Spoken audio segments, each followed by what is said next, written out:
आप हरियाणा से हैं तो आप आज सीखने वाले हैं कैसे घर बैठे आप अपने बच्चे का, जिसका भी नया जन्म हुआ है, लड़का या लड़की, उसका बर्थ सर्टिफिकेट आप घर बैठे कैसे बना सकते हैं।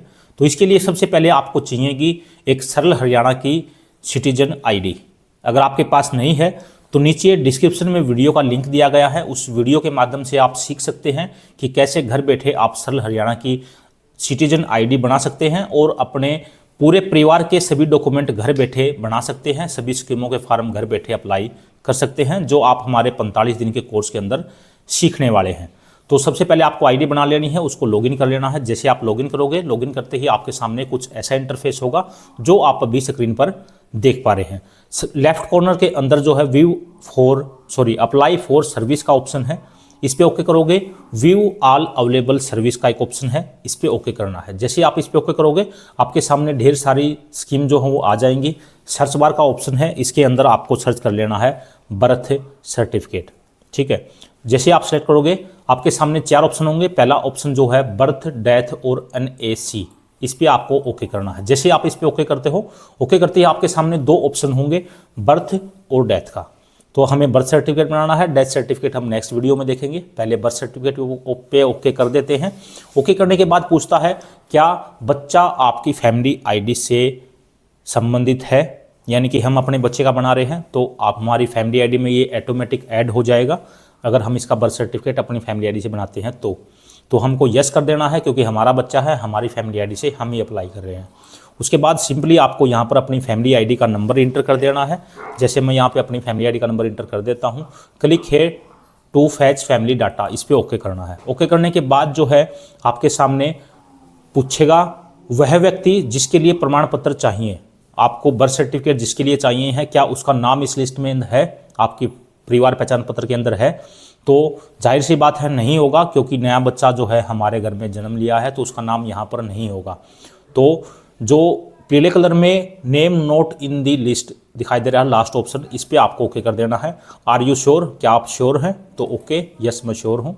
उसके बाद थोड़ा सा नीचे स्क्रॉल करोगे, यहाँ पर आपसे सबसे पहले पूछेगा कि आपको जो बर्थ सर्टिफिकेट चाहिए है वो बाई लैंग्वेज चाहिए है या फिर सिर्फ हिंदी में चाहिए है। बाई लैंग्वेज का मतलब है बर्थ सर्टिफिकेट के अंदर आपका नाम, आपके बच्चे का नाम और आप उनके बच्चे की माता का नाम जो है हिंदी और इंग्लिश दोनों चीज़ों में आए तो बाई लैंग्वेज आपको सेलेक्ट कर लेना है।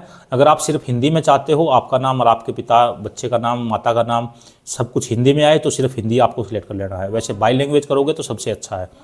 बाई लैंग्वेज सेलेक्ट करने के बाद जो है आपसे पूछेगा बर्थ ऑफ ईयर, कि किस साल आपके बच्चे का जन्म हुआ, किस महीने में जन्म हुआ, किस दिन जन्म हुआ। वैसे मैं ये रैंडमली 1/1/2025 कर लेता हूँ, क्योंकि मुझे सिर्फ आपको बना के बताना है कि भाई कैसे बनता है। रजिस्ट्रेशन नंबर ऑप्शनल है, अगर आपके पास है तो डाल सकते हो, अदरवाइज इसको खाली छोड़ सकते हो। उसके बाद आपके बच्चे का जन्म कहाँ पे हुआ, घर पे हुआ या फिर समस्थानिक हुआ। अगर घर पे हुआ है या किसी आपके गांव के अंदर ही हुआ है, घर के अंदर या किसी रिश्तेदार के घर के अंदर, तो आपको डोमेस्टिक कर लेना है, यानी कि घर पे कर लेना है। अगर किसी सरकारी अस्पताल में, चाहे वो PSC हो, कम्युनिकेशन हेल्थ सेंटर हो या फिर प्राइवेट मेडिकल हो या फिर गवर्नमेंट मेडिकल हो, तो आपको समस्थानिक कर लेना है। जैसे मैं यहाँ पे समस्थानिक करके दिखा देता हूँ, क्योंकि आजकल ज़्यादातर बच्चे घर से बाहर ही किसी प्राइवेट या गवर्नमेंट हॉस्पिटल में होते हैं। शहर के अंदर हुआ है या फिर गांव के अंदर हुआ है, तो गांव के आसपास जो है वो मैं यहाँ पे सिलेक्ट करके दिखा देता हूँ रूरल। अगर शहर में हुआ तो आपको शहर सेलेक्ट कर लेना है, गाँव में हुआ है तो मैं यहाँ पर गाँव सेलेक्ट कर लेता हूँ। अब गाँव किस जगह पे हुआ है, तो कम्युनिकेशन हेल्थ सेंटर है, प्राइमरी हेल्थ सेंटर है, मेडिकल इंस्टीट्यूट है, गवर्नमेंट हॉस्पिटल है और गवर्नमेंट मेडिकल कॉलेज है। तो मैं यहाँ पे प्राइमरी हेल्थ सेंटर कर लेता हूँ, क्योंकि गांव के आसपास प्राइमरी हेल्थ सेंटर ज़्यादा होते हैं। उसके बाद किस डिस्ट्रिक्ट में आपका प्राइमरी हेल्थ सेंटर पड़ता है, तो चरखी दादरी में पड़ता है। उसके बाद चरखी दादरी के जितने भी प्राइमरी हेल्थ सेंटर हैं वो सभी यहाँ पे आ जाएंगे। मेरा नज़दीकी प्राइमरी हेल्थ सेंटर रानीला है, तो प्राइमरी हेल्थ सेंटर रानीला, क्योंकि हमारा जब बर्थ और डेथ का सभी रिकॉर्ड जो है वो वहाँ पे जमा होता है। आपका जो भी रिकॉर्ड है वो आपको यहाँ पे सेलेक्ट कर लेना है। उसके बाद जन्म का स्थान जो है वो प्राइमरी हेल्थ सेंटर रानीला है, हिंदी में पूछ रहा है, तो आपको क्या करना है, यहाँ पे गूगल की सहायता से हिंदी टू इंग्लिश ट्रांसलेट आपको करके यहाँ पे इंटर कर देना है। विलेज का नाम कौन सा है, तो village primary health centre Ranila है, तो रानीला के अंदर ही होगा। और यही नाम जो है आपको हिंदी में सिलेक्ट कर लेना है।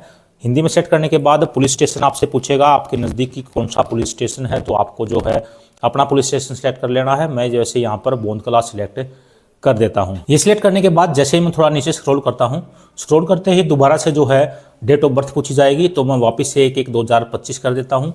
आपसे यहाँ पर बच्चे का नाम पूछा जाएगा, तो जैसे मैं यहाँ पे सन कर देता हूँ। लिंग पूछेगा कि बच्चा जो है लड़का है लड़की है, अगर फीमेल है तो आपको फीमेल करना है, मेल है तो आपको मेल कर लेना है। उसके फादर का नाम जो है वो आपको यहाँ पर इंटर करना है, जो भी फादर का नाम हो। मदर का जो भी नाम है वो आपको यहाँ पे इंग्लिश में सेलेक्ट कर लेना है। और लेफ्ट कॉर्नर राइट कॉर्नर में आप देखोगे तो यहाँ पे हिंदी में आपको सेलेक्ट कर लेना है। जैसे मैं हिंदी में यहाँ पे सेलेक्ट कर लेता हूँ, हिंदी। आपको यहाँ पे हिंदी में बच्चे का नाम, उसके पिता का नाम हिंदी में, उसकी माता का नाम हिंदी में, जो भी नाम है वो आपको सेलेक्ट कर लेने हैं। ऑर्डर ऑफ बर्थ यानी कि जन्म का क्रमांक, आपके कौन सा बच्चा है, पहला बच्चा है, दूसरा बच्चा है, तीसरा बच्चा है। तो आप अगर आपका पहला बच्चा तो आपको 1 सेलेक्ट कर लेना है, दूसरा है तो 2, तीसरा है तो 3 आपको सेलेक्ट कर लेना है। उसके बाद जो है यहाँ पर आपसे पूछेगा आपका परमानेंट एड्रेस। तो आपका परमानेंट एड्रेस जो भी है, जैसे मेरा permanent address village सांद्रवास, district Charkhi Dadri, और उसके बाद जो है यही नाम आपको हिंदी में भी करना है, तो गूगल की सहायता आप ले सकते हो ट्रांसलेट की। और यहाँ पर जो है स्थायी पता हिंदी में आपको यहाँ पे सिलेक्ट कर लेना है। उसके बाद आपको अपना मोबाइल नंबर यहाँ पे इंटर करना है। जैसे मैं यहाँ पर कोई भी रैंडम मोबाइल नंबर इंटर कर देता हूँ। उसके बाद दोबारा से परमानेंट एड्रेस आपको यहाँ पर फिल करना है, फिल कर दिया। उसके बाद अप्लीकेंट कौन है, यानी कि आवेदन कौन कर रहा है यहाँ पे, तो जैसे मैं अपना नाम सेलेक्ट कर लेता हूँ कि रविंद्र यहाँ पे आवेदन कर रहा है। आप जो भी आवेदन कर रहे हैं अपना नाम यहाँ पर सिलेक्ट कर लेना है। उसके बाद किस डिस्ट्रिक्ट में जो है इस बच्चे की जनसंख्या गिनी जाएगी, यानी कि आपका गांव कौन सा है या आपका शहर कौन सा है। डिस्ट्रिक्ट आपको सिलेक्ट कर लेनी है, तहसील आपको सिलेक्ट कर लेनी है, गाँव या शहर, रूरल या अर्बन। रूरल मतलब गाँव और अर्बन मतलब शहर, आपको यहाँ पर सिलेक्ट कर लेना है। विलेज आपका कौन सा गाँव है, जो शहर है तो आपका वार्ड यहाँ पर होगा। अगर आप जैसे इसको अर्बन करते हैं तो यहाँ पे वार्ड होगा आपका, और अगर रूरल करते हैं तो आपका गांव यहाँ पे होगा। उसके बाद बच्चे का नाम यहाँ पर होगा, उसका आधार कार्ड नंबर अगर आपके पास है तो आप यहाँ पे इंटर करके वेरीफाई कर सकते हैं, अगर नहीं है तो आप इसको एसडी छोड़ सकते हैं। उसके बाद नीचे छोटा सा कैप्चा कोड है, ये आपको फिल करना है कैप्चा कोड, और नीचे सबमिट का ऑप्शन है, इस पर आपको ओके कर देना है। जैसे ही आप इस पर ओके करोगे, ओके करते ही आप जो है इसको एक बार क्रॉस चेक कर सकते हैं, कोई दिक्कत वाली बात नहीं है। वैसे मैंने चेक कर लिया है, तो अटैच अनेक्सर का जो ऑप्शन है इस पर आपको ओके करना है। जैसे आप इस पर ओके करोगे, यहाँ पर आपको एक आईडी प्रूफ देना है जो इसका आवेदन कर रहा है। जैसे मैंने रविंद्र के नाम से आवेदन किया था, तो रविंद्र का राशन कार्ड हो, पैन कार्ड हो, या फिर पासपोर्ट हो, ड्राइविंग लाइसेंस हो, वोटर आईडी कार्ड हो, कोई भी एक डॉक्यूमेंट हो यहाँ पे अपलोड कर सकते हैं। अगर आपके पास इनमें से कुछ भी नहीं है तो आप एनी अदर पे जाके यहाँ पर आप अपना आधार कार्ड डाउनलोड, आधार कार्ड की एक PDF बना के वो आप यहाँ पे इंटर कर सकते हैं। ठीक है, यहाँ पे मैंने अपलोड कर दिया है। उसके बाद सेव अनेक्चर के ऑप्शन पे आपको ओके करना है। यहाँ पर एक मेक पेमेंट का एक ऑप्शन जो है वो आपको देखने को मिलेगा। गवर्नमेंट की कुछ सरकारी फीस जो है 55 रुपये, 65 रुपये, 75 रुपये यहाँ पर कटती है। लेकिन जब आप सिटीजन ID से करोगे तो आपके पास जो है सिंपली यहाँ पर एक सबमिट का ऑप्शन देखने को मिलेगा।